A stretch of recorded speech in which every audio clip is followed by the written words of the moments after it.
been kicked out.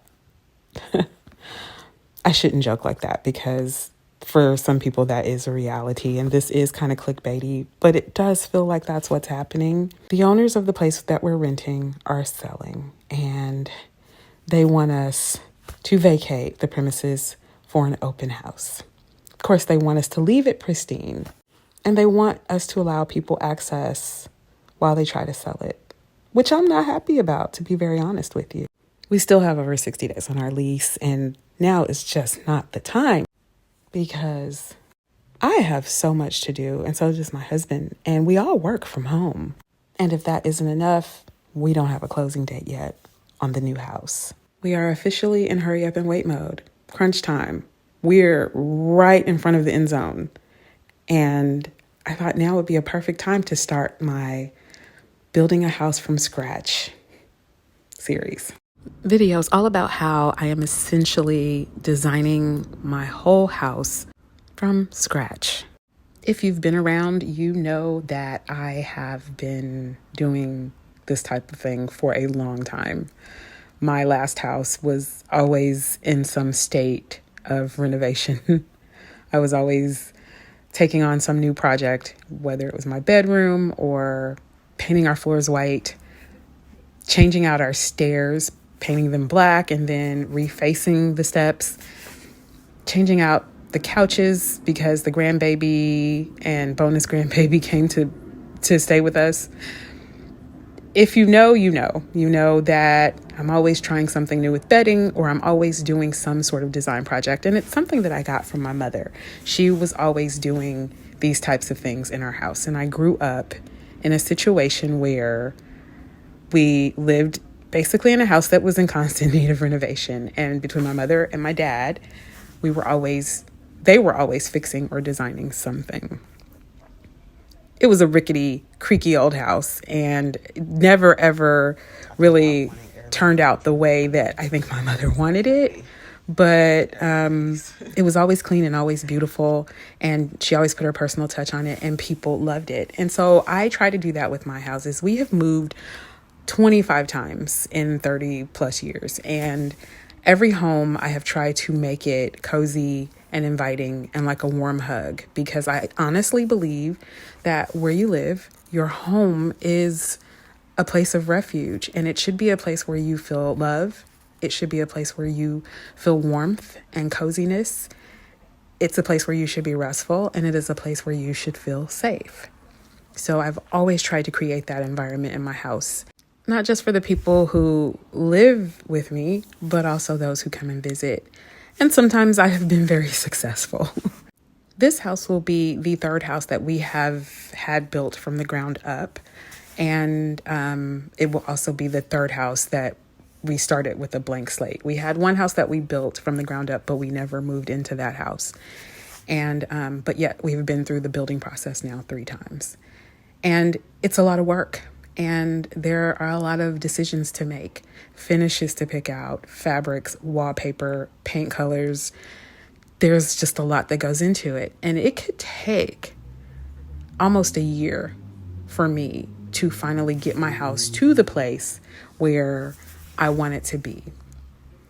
So I'm starting now, even though I'm still in the rental, I have started now.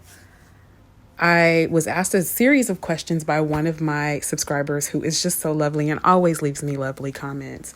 And I definitely want to address those in this series. One of which was, am I taking the furniture with me that I already have? And yes, I absolutely am keeping a large portion of the furniture that I already have. I loved the design style of my last house, so you will see a lot of that incorporated in my new one.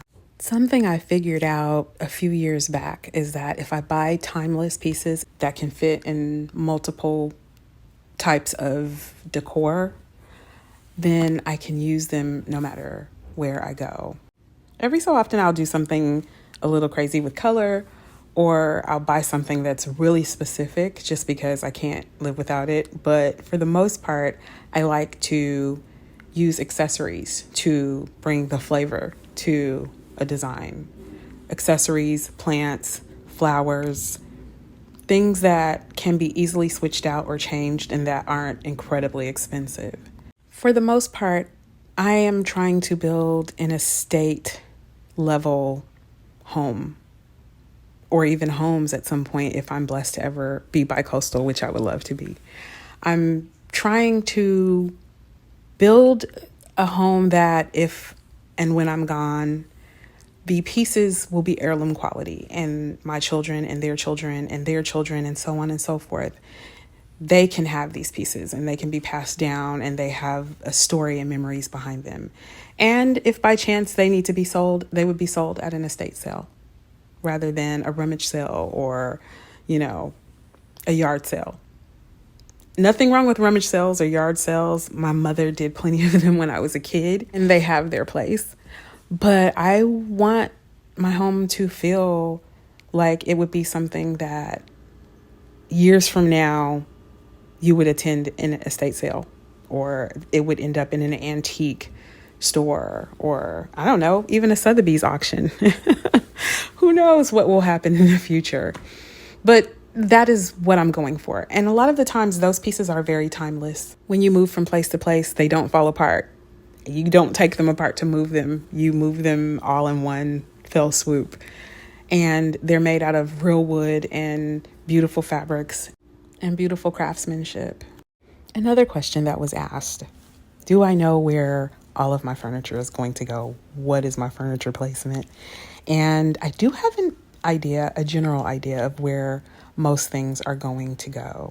My plan is to talk about that more in future videos.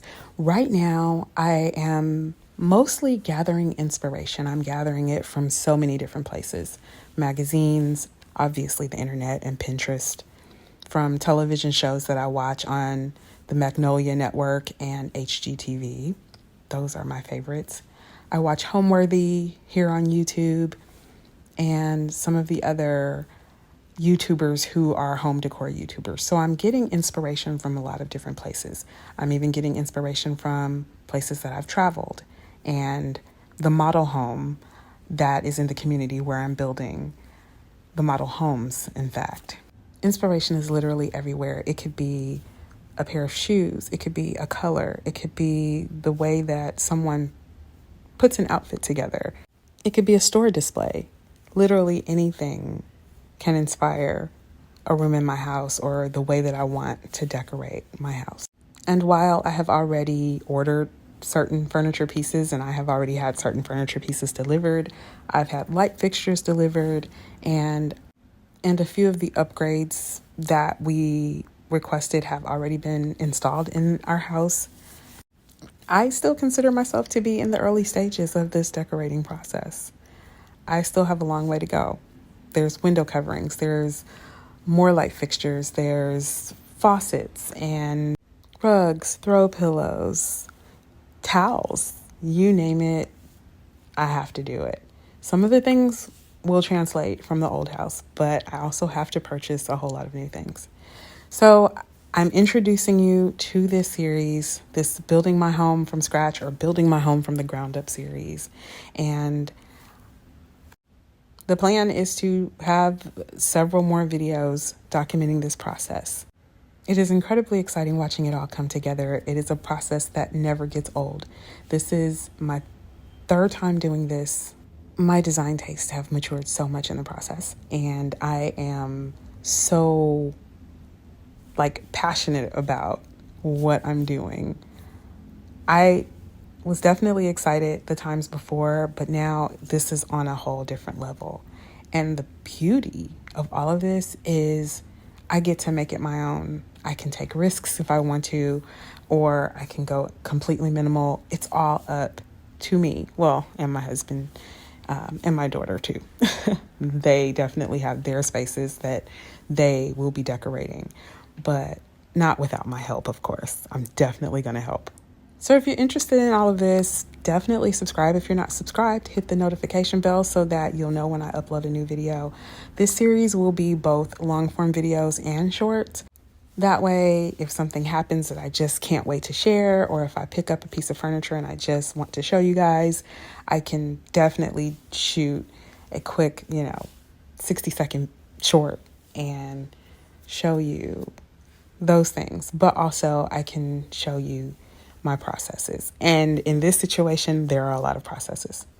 So I hope you'll join me and like this video if you like. If you have any more questions, please ask. I love your questions because then it also gives me a focus for my videos. I can focus on what it is that I can build the video around what it is that you want to know.